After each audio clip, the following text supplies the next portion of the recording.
The honourable member for Calgary Centre. Well, thank you, Madam Speaker, and thank you to my colleague for an excellent speech. I do want to question her on a few things here, one of which, of course, is the absolute faith in judges that they're going to be wide open to give a bunch of good rules here. The rules we set for our laws in Canada are very wide already, and judges have discretion within a breadth of how to actually deliver sentencing. They are not strict. However, they do need a set of laws, a set of rules, guidelines about how they apply that sentencing, regardless of the person in front of them at that point in time. There is a victim of that crime as well. And all victims also need to see that there is crime and punishment here. There is actually something that is an outcome and is a cost for this.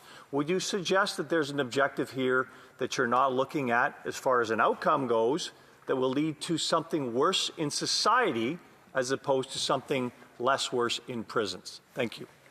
I'm not going to suggest it, but I would ask the honourable member to put the questions to the member through the speaker. L'honorable député de Saint-Laurent.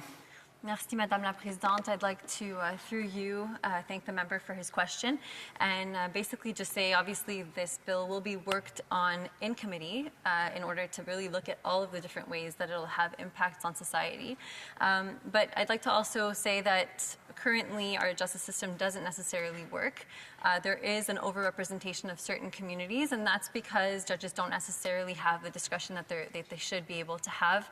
And as was mentioned in my speech, people can still go through an appeal process if ever the judge's decision is deemed to not be the right one.